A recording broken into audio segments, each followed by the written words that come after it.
की तरफ से पहली बार रूस को खुला चैलेंज दिया गया है।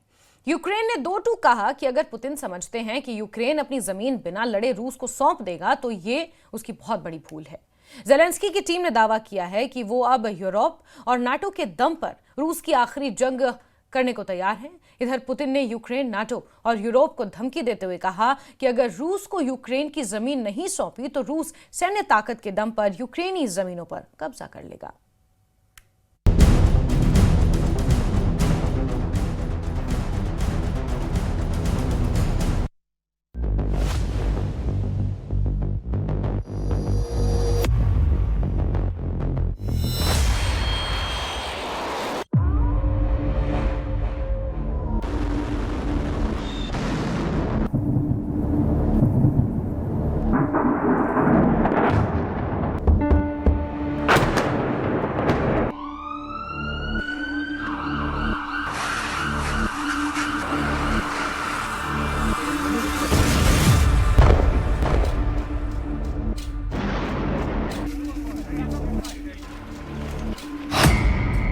बातचीत से दो आधा यूक्रेन, वरना बारूद से छीनेंगे पूरा यूक्रेन।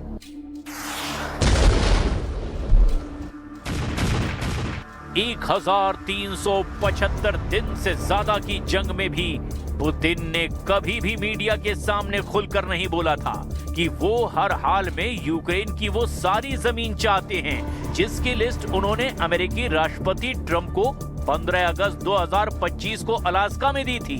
पुतिन ने लगभग 18 घंटे पहले अपने सख्त तेवरों के साथ यूक्रेन, यूरोप, नेटो और ज़ेलेंस्की को सीधे धमकी दी है कि अगर बिना शर्त रूस को यूक्रेन ने अपनी जमीन नहीं सौंपी तो रूस यूक्रेन पर और ज्यादा हमले करके यूक्रेन की जमीन अपनी ताकत के दम पर छीन लेगा। इधर ज़ेलेंस्की की टीम ने यूरोप और नेटो के दम पर ऐलान कर दिया कि पुतिन को किसी भी कीमत पर यूक्रेन की 1 इंच भी जमीन नहीं देंगे। यूक्रेन रूस से कयामत तक जंग करने को तैयार है। यूक्रेन के इस ऐलान के बाद से नेटो और यूरोप के देश बहुत ज्यादा खुश हैं, क्योंकि इन सभी को लग रहा था कि ट्रंप के 28 सूत्रीय शांति समझौते से जहां रूस को जबरदस्त फायदा होने वाला था, तो वहीं ट्रंप की 28 सूत्रीय शांति योजना यूक्रेन के लिए शर्मनाक हार साबित होती। कुल मिलाकर पुतिन ने 12 घंटे पहले जिस तरह से यूक्रेन पर और बड़े हमले करने का ऐलान किया है, उससे तो बिल्कुल साफ हो गया है कि अब रूस बातचीत से नहीं, बारूद से यूक्रेन की जमीन पर कब्जा करने जा रहा है।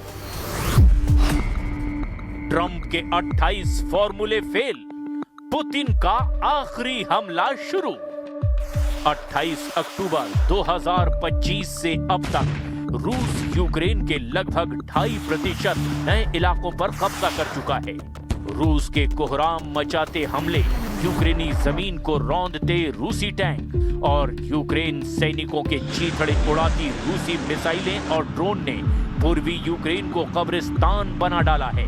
यूक्रेन के कई इलाके तो ऐसे हैं जहां सिर्फ 100 से 150 के करीब बुजुर्ग बचे हैं। 60,000 आबादी वाले पूर्वी यूक्रेन के पोक्रोवस्क में सिर्फ 1,500 यूक्रेनी बचे हैं, जिनमें यूक्रेनी अधिकारी और इमरजेंसी सर्विस के लोग भी शामिल हैं।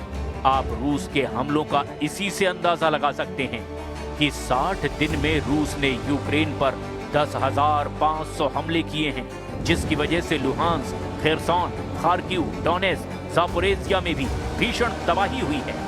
हैरानी की बात तो ये है कि अमेरिका के राष्ट्रपति ट्रंप के 28 सूत्रीय शांति योजना में भी ये लिखित में मौजूद है कि यूक्रेन को अपनी जमीन का एक बड़ा हिस्सा रूस को देना होगा।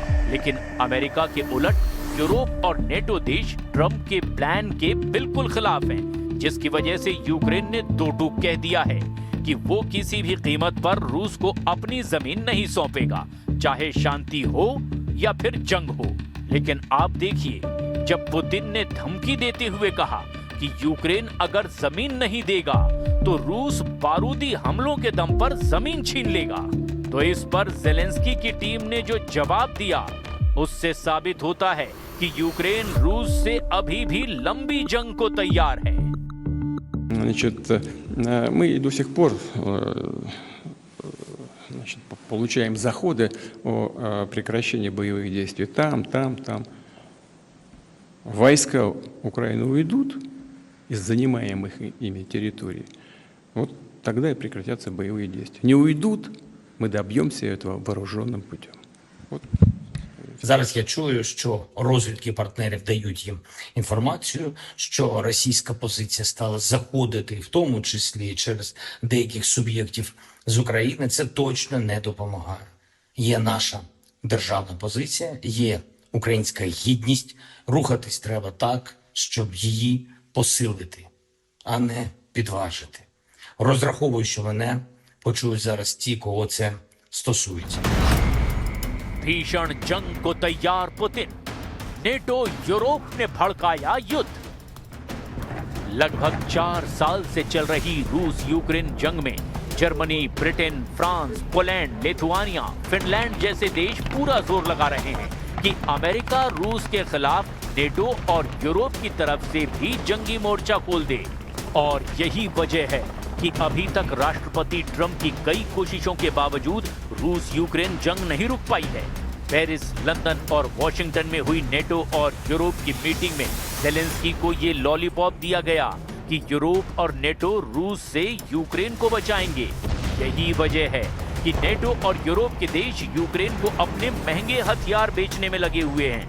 हथियार बेचने की इस होड़ की वजह से कहीं न कहीं रूस यूक्रेन युद्ध नहीं रुक पा रहा है। जरा देखिए कैसे फ्रांस और रूस एक दूसरे के फाइटर जेट को कम दिखाने पर तुले हुए हैं। Su-35 वर्सेस मिराज 2000, जंग का असली फाइटर कौन? रूस और यूक्रेन जंग को लगभग 4 साल होने वाले हैं। इतने दिन बीत जाने के बाद ना तो रूस और ना ही पश्चिमी फाइटर जेट से लैस यूक्रेन हवा में अपनी बादशाहत कायम कर पाए हैं। दोनों ही देश लगातार वीडियो जारी करके ये दिखाने की कोशिश कर रहे हैं कि उनके फाइटर जेट ज्यादा बेहतर प्रदर्शन कर रहे हैं। रूसी सरकारी कंपनी रोस्टेक ने एक वीडियो जारी करके दावा किया कि उसके सुखोई 35S फाइटर जेट ने पश्चिमी देशों के F-16 और मिराज 2000 विमान को कम ऊंचाई की लड़ाई में पीछे जाने के लिए मजबूर कर दिया। वहीं यूक्रेनी सेना ने भी एक वीडियो जारी करके कहा कि मिराज 2000 फाइटर जेट की सफलता दर 8% रही, जो बहुत ही शानदार रही। यूक्रेनी सेना ने एक वीडियो जारी करके बताया कि मिराज 2000 विमानों ने रूसी मिसाइलों और ड्रोन को हवा में मार गिराया। विश्लेषकों का कहना है कि इन दोनों देशों के दावों से एक बात साबित है कि दोनों ही यूक्रेनी आकाश पर दबदबा कायम करने में संघर्ष कर रहे हैं। रूसी समाचार एजेंसी तास से बातचीत में रोस्टेक के सीईओ ने बताया कि सुखोई 35 की वजह से दुश्मन के विमानों को कम ऊंचाई पर उड़ान भरना पड़ रहा है। वहीं सुखोई 35 जेट सैकड़ों किलोमीटर की दूरी से अपने लक्ष्यों को तबाह कर रहा है। इसी वजह से दुश्मन के विमान हवा से हवा में मिसाइल नहीं दाग पा रहे। इसमें अमेरिकी F-16 और फ्रांसीसी विमान मिराज 2000 भी शामिल है। रूस का सुखोई 35 विमान एक 4.5 पीढ़ी का मल्टी रोल फाइटर जेट है। ये रूस का सबसे आधुनिक फाइटर जेट है जो हवा में बादशाहत कायम करने और सटीक हमला करने में माहिर है। इसमें एयरबेस ई रडार लगा है जो 400 किलोमीटर दूर के लक्ष्यों की पहचान कर सकता है। इसमें लंबी दूरी तक मार करने वाली R-77 या R-37M मिसाइलें लगी है। रूस अब तक करीब 8 सुखोई 35 जेट को जंग में गंवा भी चुका है। वहीं यूक्रेनी सेना लगातार फ्रांसीसी मिराज 2000 फाइटर जेट की तारीफ कर रही है। यूक्रेनी वायुसेना ने एक वीडियो जारी करके बताया कि मिराज 2000 की मैजिक 2 मिसाइल युद्ध के दौरान बहुत ही प्रभावी साबित हुई है। यूक्रेनी पायलट्स के दावों के मुताबिक मिराज 2000 फाइटर जेट की मिसाइलों और ड्रोन को मार गिराने में सफलता दर 98% है। ज़ेलेंस्की की नेपच्यून का हमला, रूस में कोहराम। रूस जिस तरह से यूक्रेन पर हमला कर रहा है, ठीक उसी तरह से यूक्रेन भी रूस पर जबरदस्त हवाई हमले करने में जुटा है। अब तक यूक्रेन की सेना रूस के 38 में से 16 तेल रिफाइनरियों पर हमला कर चुकी है, जिसकी वजह से रूस की 40% तेल क्षमता पर असर पड़ा है।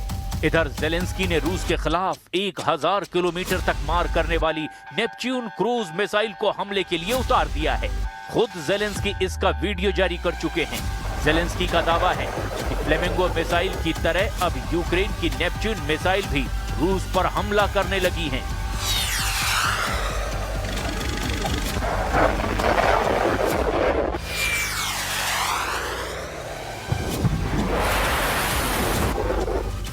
इन हालातों को देखकर साफ कहा जा सकता है कि अगर ट्रंप का 28 सूत्रीय फॉर्मूला यूक्रेन ने यूरोप और नेटो के साथ मिलकर फेल कर दिया, तो फिर पुतिन को यूक्रेन पर और ज्यादा भयानक हमले करने से कोई नहीं रोक पाएगा।